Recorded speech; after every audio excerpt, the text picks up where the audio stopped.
തൃശൂർ ലോക്സഭാ മണ്ഡലമാണ് ഏറ്റവും കൂടുതൽ ആളുകൾ ഉറ്റുനോക്കുന്ന മണ്ഡലം. സത്യം പറഞ്ഞാൽ വാശിയേറിയ പോരാട്ടത്തിൽ മുന്നിൽ നിൽക്കുന്ന മണ്ഡലവും ഇതുതന്നെയാണ്. ഇടത് സ്ഥാനാർത്ഥിയും BJP സ്ഥാനാർത്ഥിയുമാണ് ഇവിടെ പ്രധാനമായും ഏറ്റുമുട്ടുന്നത്. ഇപ്പോഴിതാ തൃശൂരിൽ കഴിഞ്ഞ തവണത്തെ വോട്ട് പോലും സുരേഷ് ഗോപിക്ക് കിട്ടില്ലെന്ന് പറയുകയാണ് LDF സ്ഥാനാർത്ഥി VS സുനിൽകുമാർ. കേരളത്തിൽ BJP 2 അക്കം കടക്കുമെന്ന പ്രധാനമന്ത്രി നരേന്ദ്രമോദിയുടെ അവകാശവാദമൊക്കെ മണ്ടത്തരമെന്നേ പറയാൻ സാധിക്കൂ. ഇവിടെ BJPക്ക് 10 സീറ്റ് പോയിട്ട് 1 സീറ്റ് പോലും ലഭിക്കില്ല. ദക്ഷിണേന്ത്യയിൽ പോലും വിജയിക്കാൻ അവർക്കാകില്ല. ഇതൊക്കെ വെറും അവകാശവാദങ്ങൾ മാത്രമാണെന്നും അദ്ദേഹം എടുത്തു പറഞ്ഞു. മാത്രമല്ല, തൃശൂരിൽ NDA സ്ഥാനാർത്ഥിയെ അവതരിപ്പിക്കാൻ വേണ്ടി മീഡിയകളുടെ അടക്കം പിൻബലം BJPക്ക് ഉണ്ടായിട്ടുണ്ട്. എന്തോ സംഭവമാണെന്ന രീതിയിൽ വാർത്തകൾ കൊണ്ടുവരാൻ ശ്രമിച്ചിട്ടുണ്ട്. സോഷ്യൽ മീഡിയ ക്യാമ്പയിനുകളും ആ നിലയ്ക്കാണ് നടത്തിയിട്ടുള്ളത്. പ്രധാനമന്ത്രി അടക്കമെത്തി ദേശീയ തലത്തിൽ തന്നെ തൃശൂർ BJPയുടെ പ്രധാന മണ്ഡലമാണെന്ന തലത്തിൽ ഒരു പ്രതീതി സൃഷ്ടിക്കാൻ ശ്രമിച്ചിട്ടുണ്ടെന്നത് വസ്തുതയാണ്. എന്നാൽ അതുകൊണ്ട് മാത്രം അവർക്ക് വിജയിക്കാനാകില്ല. ആത്യന്തികമായി ജനങ്ങളെ വിശ്വസിച്ചുകൊണ്ടാണ് ഞങ്ങൾ പ്രചരണം നടത്തുന്നത്. അതുകൊണ്ട് അവരുടെ പ്രചരണ രീതികളൊന്നും ഞങ്ങളെ ഭയപ്പെടുത്തുന്നില്ല. അധികാരം അവർക്കുണ്ട്. അതുകൊണ്ട് തന്നെ എന്തും അവർ ചെയ്തേക്കും. BJPയുടെ നേതൃത്വത്തിലുള്ള NDA പ്രവർത്തനത്തെക്കാൾ കൂടുതൽ മാധ്യമങ്ങൾ കൂടുതലായൊരു കവറേജ് അവർക്ക് കൊടുക്കുന്നുവെന്ന തോന്നലുണ്ട്.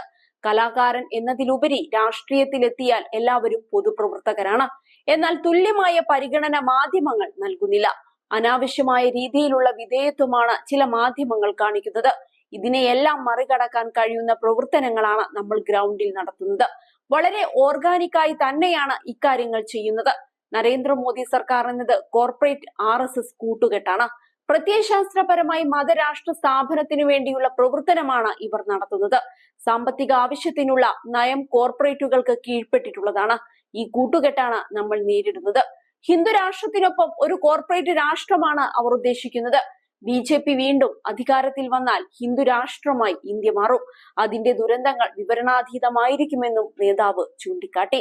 ഒരിക്കൽ ലോക്സഭാ തെരഞ്ഞെടുപ്പിൽ കേരളത്തിൽ BJP 1 സീറ്റും പിടിക്കില്ലെന്ന് CPM സംസ്ഥാന സെക്രട്ടറി MV ഗോവിന്ദൻ ആണയിട്ട് പറഞ്ഞിരുന്നു.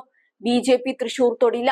വലിയ പരിപാടിയും റോഡ് ഷോയും ഒക്കെ നടത്തിയാലും ഇടതുപക്ഷ ജനാധിപത്യ മുന്നണിയുടെ അടിത്തറ ഇളകില്ലെന്നാണ് ഗോവിന്ദൻ അന്ന് പറഞ്ഞത്.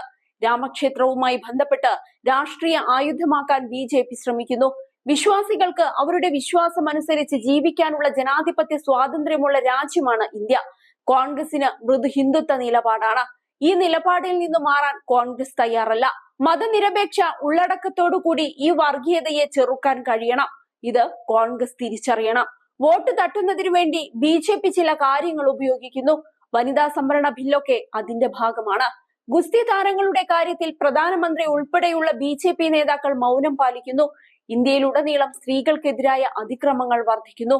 BJP ഭരിക്കുന്ന സംസ്ഥാനങ്ങളിലാണ് ഈ അതിക്രമങ്ങൾ അധികവും. ഇതുമായി ബന്ധപ്പെട്ട കണക്കുകൾ ഉയരുകയാണ്. സ്ത്രീ സുരക്ഷയുമായി ബന്ധപ്പെട്ട് പ്രസംഗമല്ലാതെ പ്രശ്നപരിഹാരത്തിന് BJP സർക്കാർ ശ്രമിക്കുന്നില്ല. അതേസമയം ചാണകവെള്ളം തെളിച്ചുള്ള പ്രതിഷേധം ഫ്യൂഡലിസത്തിന്റെ ഭാഗമാണെന്നും ഇതിലൂടെ നൽകുന്ന സന്ദേശം ശരിയല്ലെന്നും അദ്ദേഹം അന്ന് കുറ്റപ്പെടുത്തിയിരുന്നു.